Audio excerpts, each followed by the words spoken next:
जय माता दी। संसार में मानव के जीवन में ईश्वर की कृपा को कैसे प्राप्त किया जाए, इसके लिए मनुष्य को क्या करना चाहिए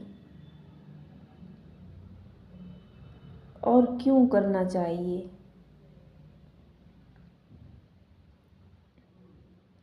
आइए बताते हैं। मनुष्य के जीवन में ईश्वर की कृपा अच्छे कर्मों द्वारा, सत्यता, दयालुता एवं जीवों के प्रति सेवा भाव, करुणा भाव और अहंकार रहित जीवन जीने से प्राप्त होती है, जो हमें मुश्किल समय में शक्ति प्रदान करती है, शांति को प्रदान करती है। यह कृपा हमें अप्रत्यक्ष रूप से मिलती है, जिसे हम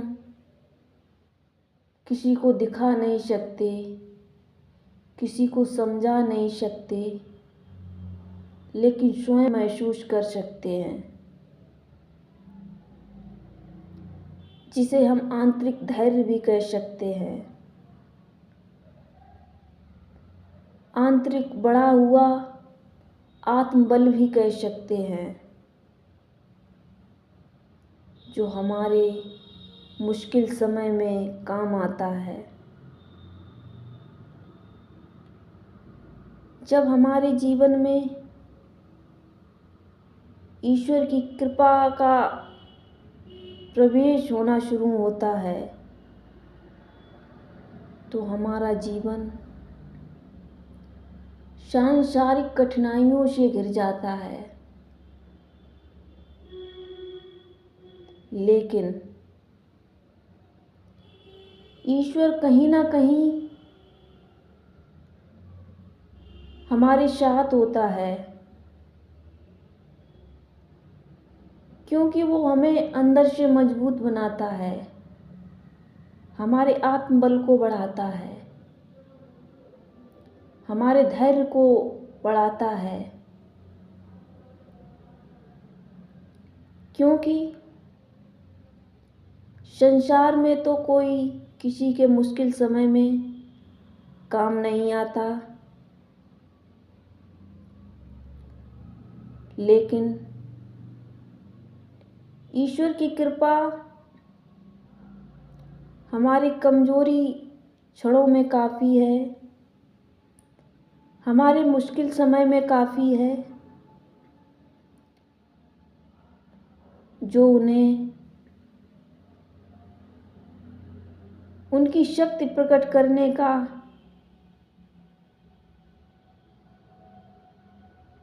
शांति के क्षणों को अवसरों में बदलने का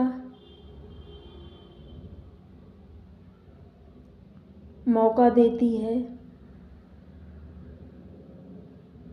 यह ईश्वरीय दया हमें अच्छे और बुरे दोनों समयों का सामना करने की शक्ति देती है। ईश्वर की कृपा मनुष्य के निराशावादी जीवन को आशावादी जीवन बना देती है।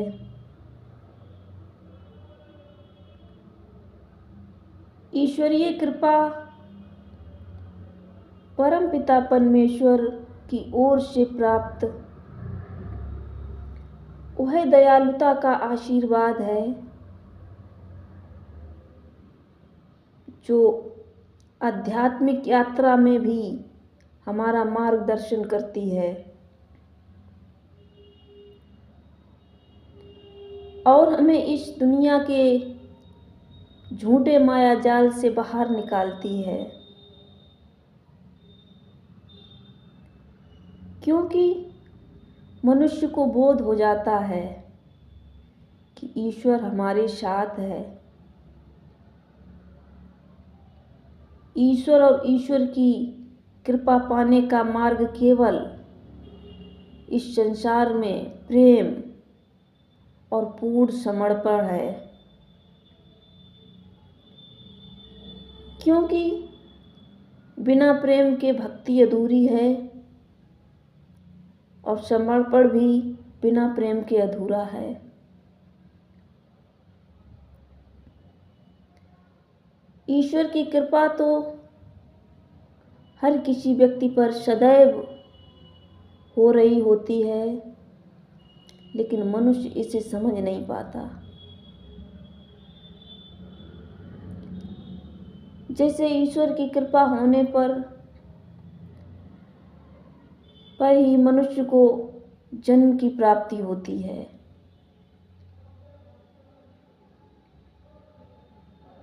मनुष्य के जीवन में भूतकाल, वर्तमान काल और भविष्य के कर्मों को सुधार कर ईश्वर की कृपा को प्राप्त किया जा सकता है, जिससे मनुष्य के मन में ईश्वर के लिए अनुराग पैदा हो जाएगा, जिससे जीवन में दया, प्रेम और करुणा से भर जाएगा जीवन, और हमारे भाग्य के सारे द्वार खुल जाएंगे और हमारे मानव जीवन का कल्याण हो जाएगा।